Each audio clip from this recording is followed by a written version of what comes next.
Welcome. Thank you all for being here. What a tremendous turnout. This is truly a joyous day for the Diocese of Syracuse and for the people of Syracuse. And we're very excited, and God blessed us with a beautiful, sunny, blue sky day, which we all know in Syracuse is truly a blessing. So thank you, God. I would like to introduce our bishop, Bishop Robert J. Cunningham, who will greet you and make the announcement of our new bishop-elect. Bishop Cunningham.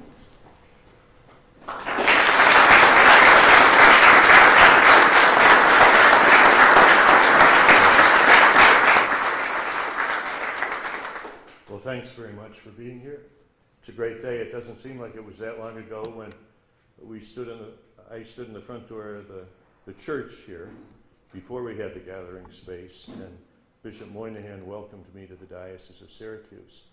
But even before that, when I was named the Bishop of Ogdensburg, there was a young priest in Ogdensburg who greeted me at the garage door of the bishop's house, snuck me in at night, the night before the announcement was made, and that was Father Lucia.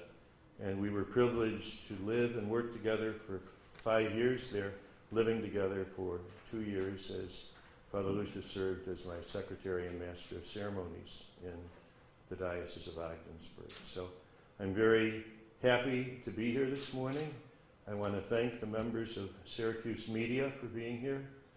You are always the ones who help us tell the story of the church.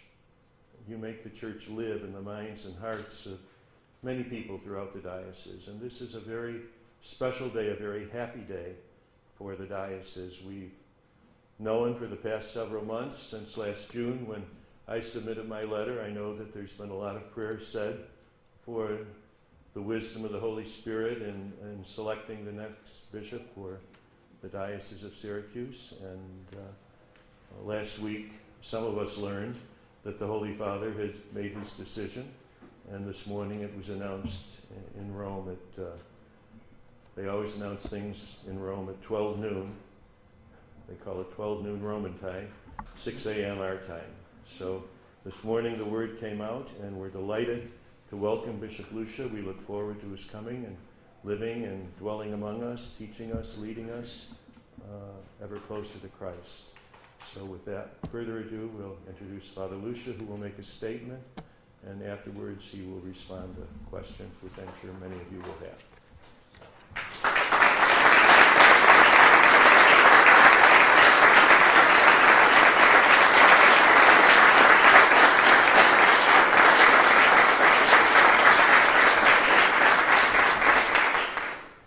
Well, good morning. I'll try to make this voice work, but it just happened spring hit at the right time. So I'm going to read a prepared statement, and pardon the way I hold this morning, but I don't want to block the microphones either. I want to, first of all, thank Bishop Cunningham, because today I stand before all of you still in shock over the occasion that gathers us together. In truth, I've never stood before so many cameras and microphones, but I appreciate all of you being here for this announcement. You would be correct in stating that this appointment as the 11th Bishop of Syracuse comes as a total surprise to me. I've had no clue whatsoever that my life was going to change so dramatically. But that being said, here I am. And I want to begin by expressing my gratitude to His Holiness Pope Francis for gifting me with this precious portion of God's flock and the confidence he has placed in me in asking me to be her shepherd. I assure the Holy Father of my communion with him and the College of Bishops, along with the promise of daily prayer for his own ministry. Next, I want to thank Bishop Cunningham for his warm welcome and for his generous support over the last few days as I tried to figure out what I was supposed to do while maintaining strict confidentiality. Little did I ever expect that 15 years after welcoming Bishop Cunningham to Ogdensburg and assisting him with that transition in his life, that he would be doing the same for me here in Syracuse. It just so happened, without either one of us knowing of the forthcoming appointment, that I was seated directly across from him at his Golden Jubilee in the cathedral. Bishop Cunningham knows already that I will need his wise counsel as I seek to care for the church, our mother, as he did. But also, I promised him that I want him to enjoy retirement. And again, Bishop Cunningham, thank you for the friendship that we share, and I'm looking forward to having you in the neighborhood. My next words of gratitude are addressed to Bishop Terry LaValle and to the clergy, religious, and lay faithful of the Diocese of Augsburg, who have helped form me into the man and priest I am today. Bishop LaValle has been a treasured friend since our seminary days. He has spurred me on to greater holiness since our earliest days in priesthood, and continues to challenge me in my service to the people of God, along with getting enough exercise, through his own personal example. The priests, deacons, religious, and lay faithful of the Diocese of Augsburg have been true companions on the journey, and I'm most grateful for their love and support along the way. If I might add, I can also tell you, many of them have roots in Syracuse, so I've learned very much about the church in Syracuse from them through the years, and so I look forward to being here. Family is important to me, and I want to publicly thank my parents for being, for me and my siblings, the first teachers in the faith by their own example. On the bottom of the chalice which my family gave me by their own when I was ordained as a priest are the words, "Ordained to God's service." These words have been a beacon for the past 30 years of my priestly ministry, and they set the stage for the next part of the journey with you. I'm here to serve the people of the Diocese of Syracuse, Catholic and non-Catholic alike. I look forward to getting to know you, and you getting to know me. And I can tell you that one of my first priorities will be to visit folks in their parishes. Since receiving the call from Archbishop Christophe Pierre, the papal nuncio to the U.S., and to whom I'm grateful also for his kind assurance and solicitude, I've been wondering what the motto for my service as a bishop would be. The words that kept coming to me were, "In the name of Jesus." They are taken from the 3rd chapter of the Acts of the Apostles and reference the greatest gift Peter could give someone along the way, to show the healing and merciful face of God. That is my simple prayer for my time of service in the Diocese of Syracuse. Please pray for me, and know that I've already begun to do so for you since my initial conversation with Archbishop Pierre. Again, I thank you for your presence here today, and I open it up for questions as soon as I take a sip of water.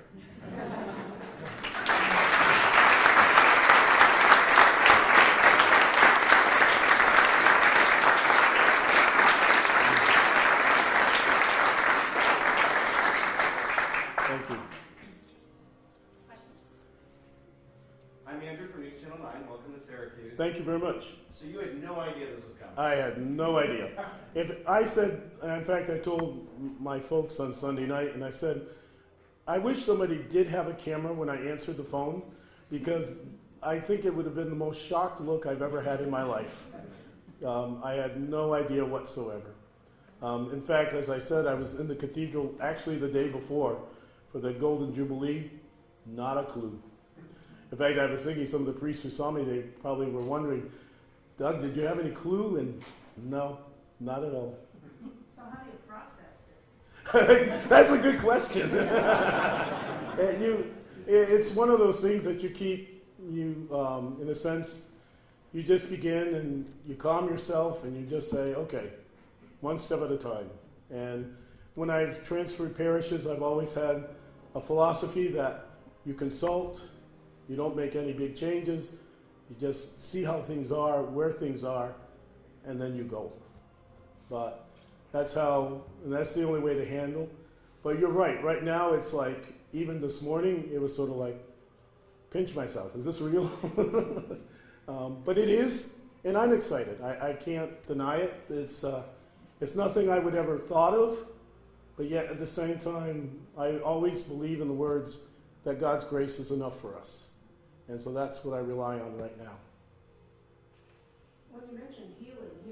This time is a troubled time for the Catholic Church. Right. Is that where that's coming from when you mentioned healing? In part, yeah. And in part, in my own life, when it comes to clergy abuse and the scandal, I've known it for like 33 years. Because even one of my own pastors was dismissed because of charges. And so I've seen the pain in parish communities. I've seen people's lives totally destroyed. And so I just want to be a healing presence. I want them to know that they can come to me, that I want to hear them, I want to be there for them. And yet I know it's not anything magical, but it's, for me, one of the great examples is Pope Francis. And Pope Francis keeps telling us to meet people where they're at and to accompany them. And that's what I see my ministry as.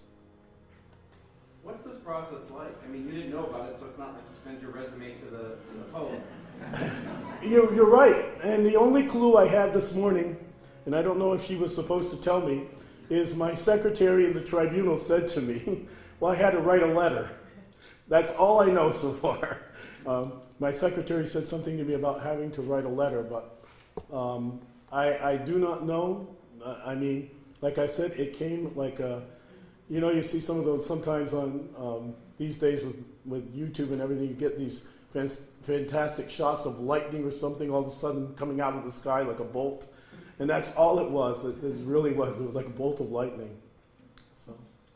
What was that response like telling like family and friends? Well, of course, my friends only learned.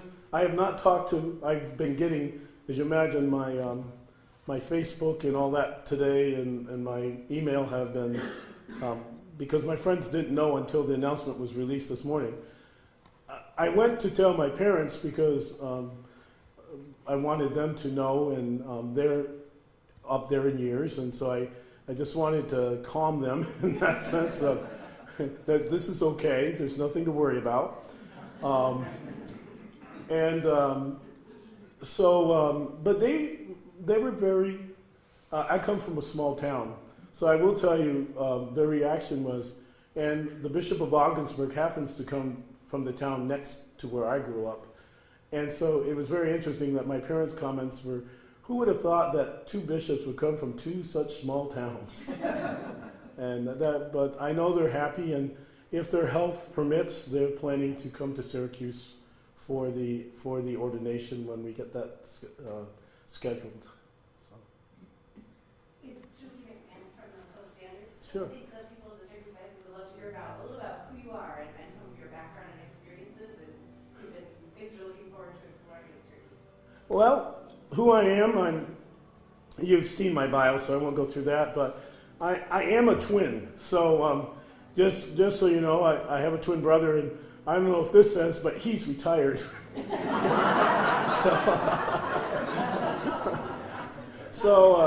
But anyways, I have a twin brother, and I have a younger sister and a younger brother. And for family, I have 2 nephews and 2 nieces, so I've got an even pair there. But grew up in the northeastern part of the state, a little town called Altona, basically about 5-6 miles from the Canadian border. Went to public school. I mean, was an altar server. Just normal things as a kid. Had thought about being a priest, but had thought of other things too. But eventually, I was led when I was in high school. I had been dating and everything, but this question about priesthood kept coming to my mind, so I decided at that time we were privileged to have Wadhams Hall in Augsburg as a seminary college. So I I can remember just trying to convince my dad, Dad, it'd be better for me to go and find out now than later if God's calling me to be a priest. And so that's what happened. And so I went to Wadham Hall, and then still thought God might be calling me. So I went on to Christ the King Seminary in East Aurora, where eventually I was ordained. And after I was ordained, it got a little bit interesting in the sense that all of a sudden I know God was a God of surprises sometime, because I was only ordained about 6 months, and I was asked if I would go and help our neighbor to the north in the Diocese of Alexandria, Cornwall, because they were having a priest shortage.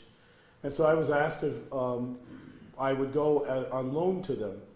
And so I had the great privilege of serving in a Canadian diocese for a couple years.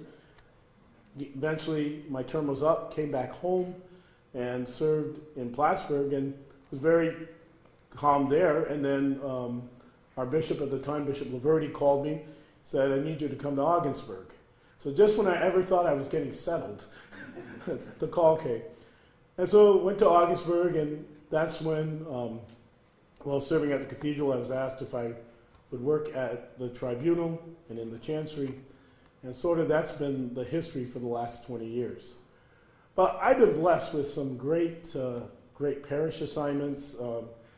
As the folks, and especially my last parish, will tell you, I love sports. I'm going to disappoint some people, but I'm a great Boston Red Sox fan. And they know it. Somebody laughed. They walked in my rectory the other day. They go, is there anything that's not Boston Red Sox?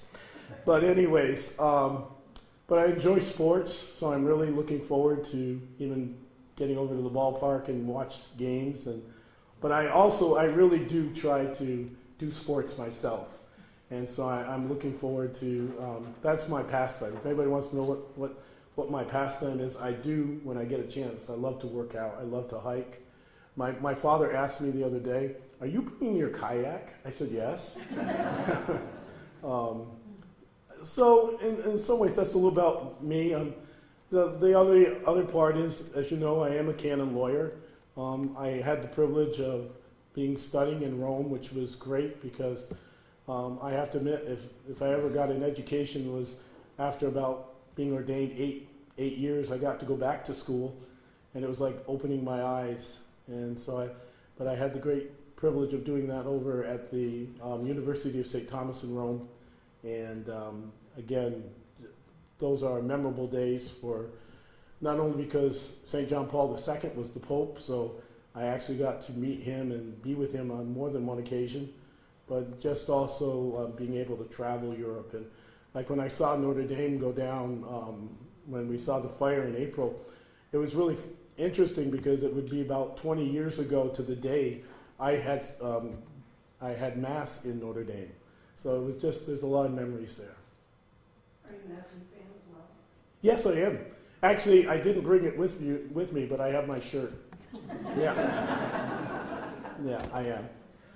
So. What do you see for the future of this diocese? Well, I have to be honest with you. I have to get to know this diocese. Like I say, I was not expecting this, so I have not done any advanced reading. I have not. But my hope with this diocese would be the same hope I had in the two parishes I was serving. And in the parishes I was serving in, one thing we really realized is we needed to reach out. We needed to reach out to folks. We needed to bring them the good news of Jesus Christ where they're at. And yet, really go about it by welcoming people, making the church hospitable. One of my favorite sayings in scriptures is at the end of Psalm 87, where it says, "In you all find their home." And I really hold that hopefully that people will find in the church a home. And so that's what I want to build.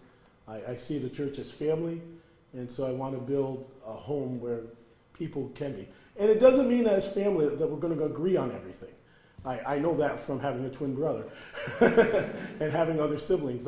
I know we're not always going to agree on everything, but as I try to tell people sometimes, just because we don't agree doesn't mean that we're not part of the same family. And so that's really important to me. other questions? I guess I'll ask one more. You've already mentioned in your statement, you mentioned your Facebook page, YouTube, email. We know our bishop has a Twitter account. Speak to, the reach, the change in technology, bringing in people that maybe were turned off years ago, but through other platforms you can bring them back. Yeah, I have to be honest with you. I'm as the IT director up at the Chancery in Augsburg would tell you, I am not a techie. So there's a little bit of a learning curve for me, but I do believe that how we can reach out to people is important. Probably the one person I follow is there's Father Casey or Brother Casey, who has a web page that I follow because I'm interested how he uses social media to proclaim the faith, to proclaim the gospel.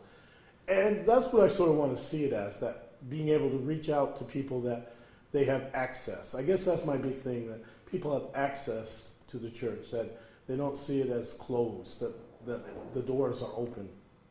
Okay? So, but as far as social media, that means, for me at least, having to have a little bit of a learning curve in using it more. Because I have to admit, as judicial vicar, I didn't have to Twitter much. Or Instagram. Yeah. And what's it like to take over the business side of things? Is that something new for you? And it's the job of bishop is more than the religious side. Right, and I'm blessed in the sense that I've been a pastor for many years now. So my pastorate when I was in Canton, New York, had a Catholic school. So I'm used to trying to keep the doors open, funding, and so I realized that we're going to have to work on that side and manage. But I guess my big thing is, again, it's the consultation, that I really will expect those I work with, and like, for instance, the finance council of the diocese and that, to be my counselors and to really help me to keep, I like to use the image of a ship, to keep the ship on an even keel. And so that's what I'm hoping to do.